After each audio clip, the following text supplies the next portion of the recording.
আরে মাইরা 540 টাকার জন্য, আরে মাইরা 540 টাকা চাঁদা দাবি করছে, না দেওয়ার কারণে আরেকটা ড্রাইভার আছে এখানে, তাকে পিটাইছে, তার শরীরে দাগ আছে। এরা চাঁদাবাজি করে বিকাশ পরিবহনে। আমরা প্রতিবাদ করতে গিয়েছিলাম, আমাদেরকে ওদের গুন্ডা বাহিনী নিয়ে আমাদেরকে হামলার শিকার করেছিল 3 দিন আগে। আমরা তাদেরকে একটা আলটিমেটাম দিয়েছিলাম, গতকালকে চাঁদা বন্ধ রাখে না, কালকেও তারা চাঁদাবাজি করছে। আজকে আমরা এখানে মানববন্ধন করছি, আমাকে ইনভাইট করছে এই লোক, এখানে আমি দেখছি সে ভালো একটা প্রোগ্রাম করছে, আমি আসতে বাধ্য হয়েছি। বিকজ তারা চাঁদাবাজি করছে, কারণ চাঁদাবাজির বিরুদ্ধে আমাদের আসতে হবে, আমার মিডিয়ার ভাইদেরকে তুলে ধরতে হবে।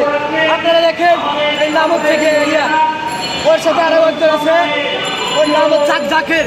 এই জাকির প্রতিদিন চাঁদাবাজি করছে। আপনারা জিজ্ঞেস করেন এখানে যারা আছে, এদের কাছ থেকে জোর জবরদস্তি অবস্থায় চাঁদাবাজি করেছে। আমরা যখন বাধা দিতে যাই, আমাদেরকে হামলা করে পরশুদিন। আমরা তারা আমাদের সাথে বসার পরে আমাকে বলে, রুবেল ভাই আমরা আর কোনো চাঁদাবাজি করবো না, কোনো চাঁদা নিবে না, পরিবহনের গতিতে চলবে। উনি হচ্ছে গিয়া উনি বলে আমি ছাত্র দলের নেতা, আসলে তাকে ছাত্র দল থেকে বহিষ্কার করেছে, সে ছাত্র দলের কোনো কমিটিতে নাই। এবং এই সমস্ত কিছু চাঁদাবাজরা বিএনপির নাম বিক্রি করছে, এবং বিএনপিকে আপনারা চাঁদাবাজের প্রতিরোধ তারা তুলে ধর চাঁদাবাজের প্রতিরোধ। আমি বিকাশে আমার একটি গাড়ি আছে, এবং আমি একজন শ্রমিক নেতা হিসাবে এখানে আমাকে ইনভাইট করছে মালিক শ্রমিক ঐক্যজোট, এটার আহ্বায়ক SM সোহরাব হোসেন। তারপর ওনারা চাঁদাবাজির বিরুদ্ধে, এখানে তো ব্যানারে দেখেছেন, চাঁদাবাজির বিরুদ্ধে ওনারা যে প্রোগ্রামটা করছে, অ্যাকচুয়ালি আমি ভাবছি চাঁদাবাজির বিরুদ্ধে যেহেতু আমি এটা ভালো মনে করছি, তাই আমি এখানে এসেছি।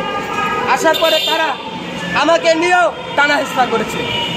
আপনারা দেখেছেন আমাদের গণ অধিকার পরিষদের, শ্রমিক অধিকার পরিষদ একটি টিম, আমরা বিভিন্ন জায়গায় চাঁদামুক্ত একটা টিম তৈরি করেছি, সদরঘাটে বিভিন্ন জায়গায় চাঁদা বিরোধী কাজ করে যাচ্ছি। আর এরা আমাদেরকে বাধাগ্রস্ত করছে প্রত্যেকটা জায়গায়। আমরা যখন তাকে বলেছি বাংলাদেশে কোনো চাঁদাবাজি চলবে না, তারা ওইদিকে আমাদের সাথে না পেরে আমাকে এখানে তারা টানা হেঁচড়া করেছে, আমার উপর হামলা করার চেষ্টা করেছে। আমি বলতে চাই এই চাঁদাবাজদেরকে, প্রশাসনকে বলতে চাই, এরা থানায় গিয়ে ওসি সাহেবকেও পর্যন্ত জিম্মি করেছে না, ওসিকে তারা কোনো আইনও মানে না, তারা এতটা বেয়াদব তারা। আমি বলতে চাই এই বেয়াদবকে আমি বলতে চাই এদেরকে প্রতিরোধ করতে হবে, তা না হলে এদের নেতৃত্বে আগামীর দেশ আবার ওই চাঁদাবাজদের মতো ভরে যাবে। আমি ঢাকা মহানগর উত্তরে সাবেক শ্রমিক অধিকার পরিষদে আমাদের কমিটি বিভক্ত হয়েছে, আমি সাবেক কমিটির আমি সহসভাপতি মোহাম্মদ রুবেল হাওলাদার।